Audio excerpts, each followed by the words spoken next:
talk for a minute.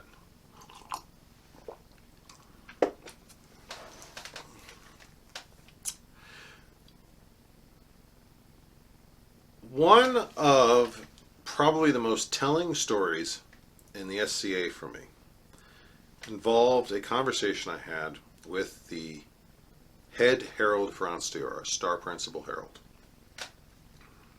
Now, at the time, it was Mistress Sarah Penrose. And I will tell you, all of the people I've ever worked with in the SCA, per my experience at least, she was the single best administrator I have ever had the pleasure of working with.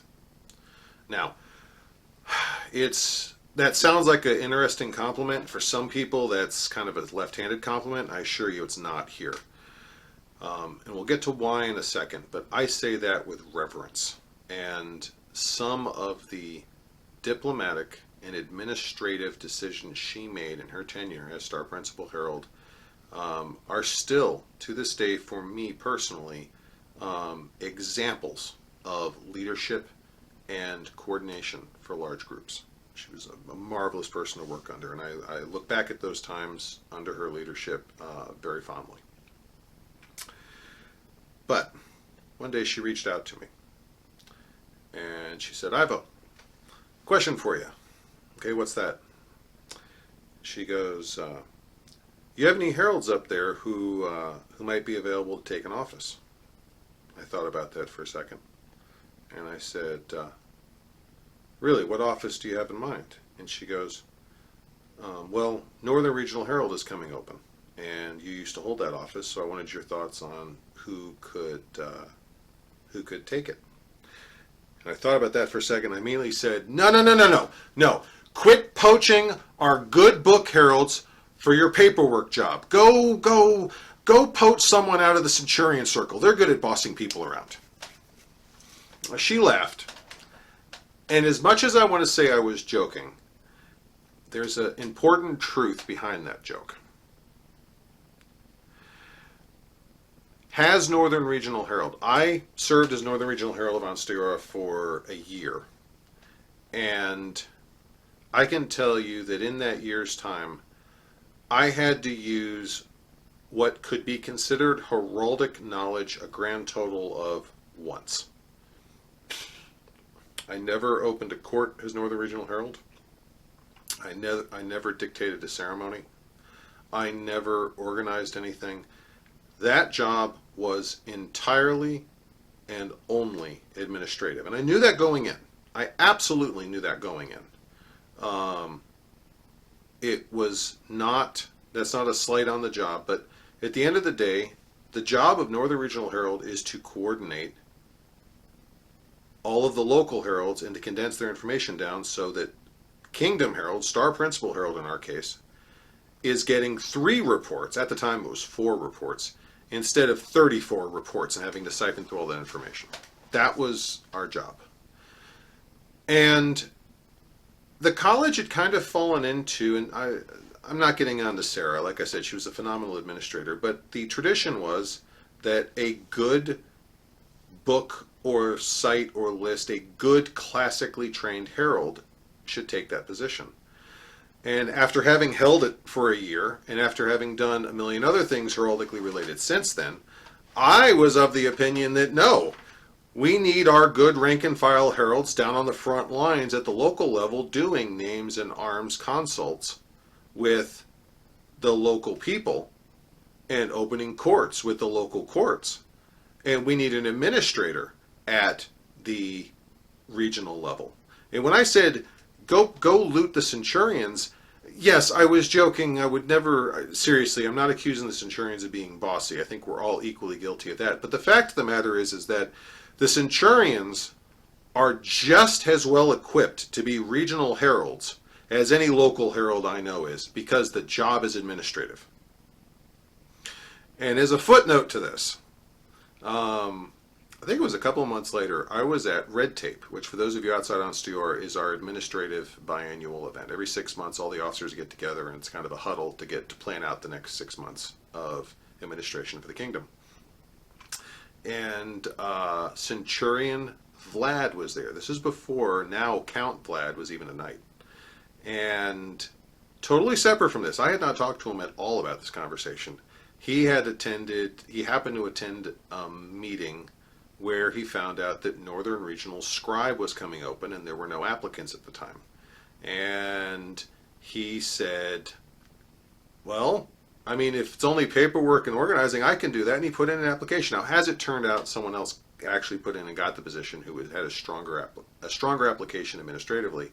But kind of the self-fulfilling prophecy, but a centurion put in for a scribal position because the regional position's administrative. It has nothing to do with calligraphy and illumination, and it has nothing to do with how good with a paintbrush you are. It's all about paperwork. It's all about getting physical paper down to the locals to hand out and paint, and then getting the completed charters back up to Kingdom so it can be redistributed and handed out in courts. And Vlad, having never picked up a paintbrush in his life, had more than enough qualifications to run administration. Now, why am I sharing this story? Why am I sharing this story? I want you to understand that there is a difference between what an officer is responsible for and what they actually do. And that includes the locals. Minister of Arts and Sciences, for example. I can't tell you how many times I have heard people say, but I don't know anything about arts and sciences. Let's get real. What does that have to do with the price of tea in China? I'm not asking you to teach. Neither is the SCA. Being the Minister of Arts and Sciences is not a teaching job. And I'm sorry if anyone ever left you with the impression it was. The Minister of Arts and Sciences, your job there is to get teachers to the group, to teach every time you have an ANS meeting, whether it's every week, every month, whatever. I should know, I was a local Minister of Arts and Sciences for a year up in Moonshadow. And I didn't teach a class once. I'll tell you, the first thing I did was I hosted an ANS night where I got everyone together and I ran through a checklist of questions that we had, that I had written, to find out what ANS classes we wanted.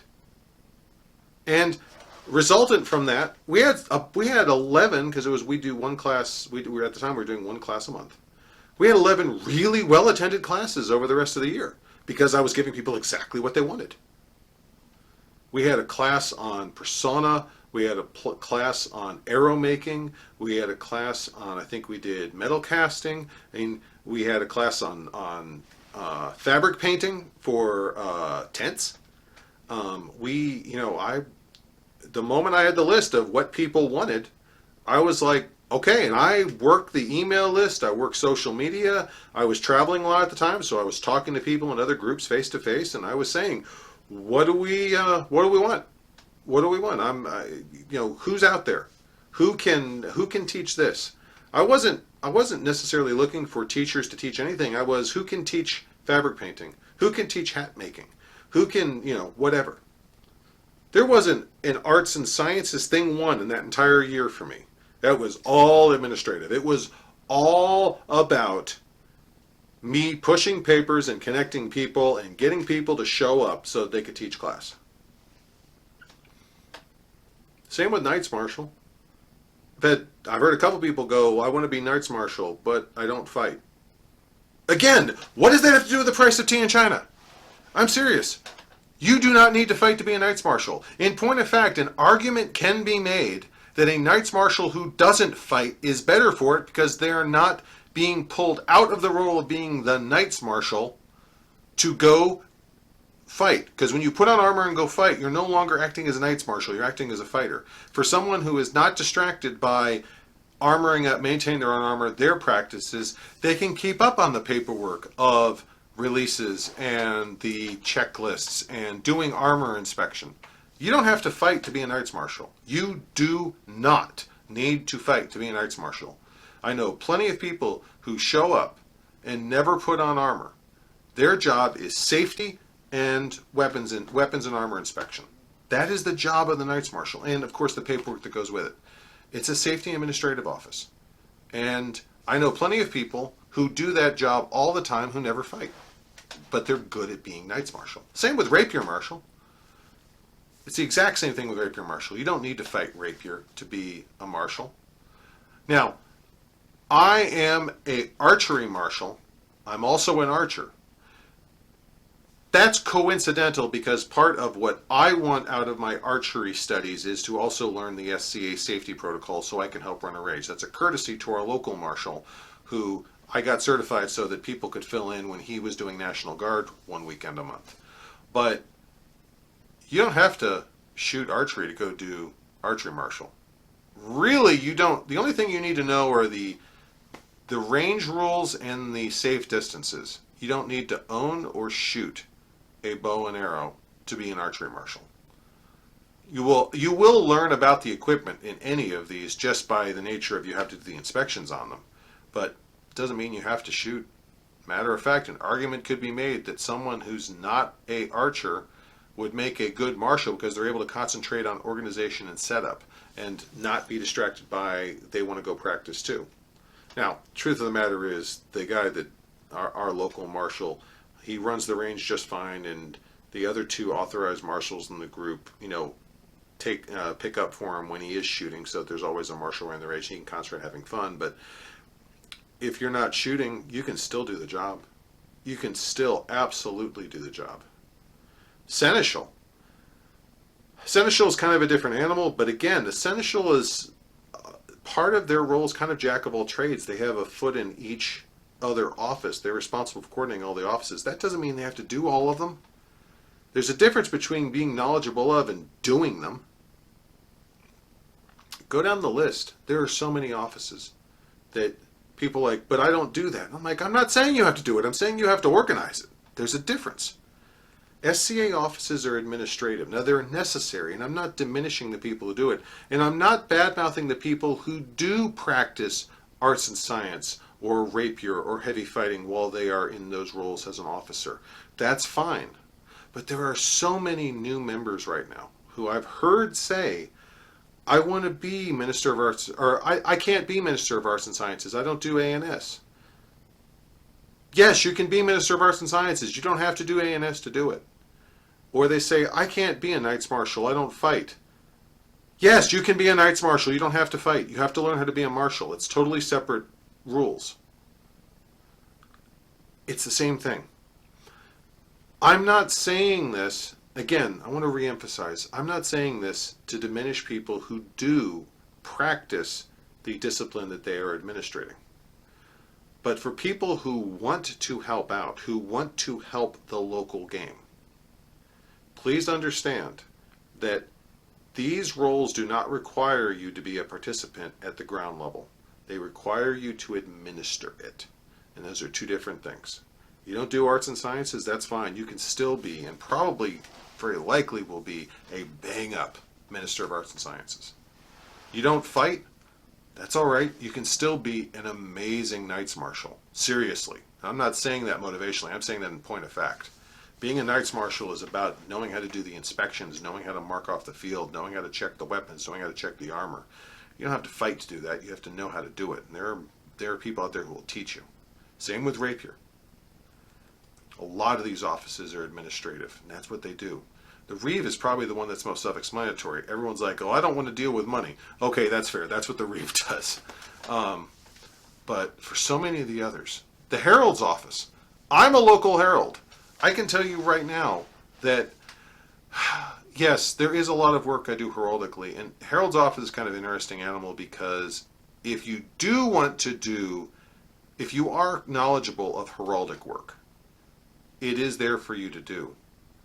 But so much of my job as Herald is paperwork. It has nothing to do with heraldry. It has nothing to do with arms, devices, names, charges, opening, closing court, any of that. It's paperwork. And for the stuff I don't know how to do, which I will tell you right now, I do not know how to do names consults. I couldn't research a name to save my life. I can fumble my way badly through an arms consult, and I don't know how to conflict check arms. It's not in my skill set. I'm learning, but I still am terrible at it. I'm still local Herald. How do I do that? Simple. I have deputies. I farm out the work. I consult specialists. And I'm still considered a good local officer. Seriously, guys. Don't think of officers as the local specialist in their trade craft. They're not. They're not supposed to be. Sometimes they are, but that's coincidental. An officer is an administrator. And if that's something you want to do to help, find out what it actually entails. Because I promise you, you'll be surprised. I sure as hell was. And I promise you that you will find out that it's a different set of skill sets that you probably want to learn. And if you learn them, it'll probably improve your game a little bit. It's a lot of knowledge, and it can really improve how you play in the SCA because you know that much about how the gears turn in the background.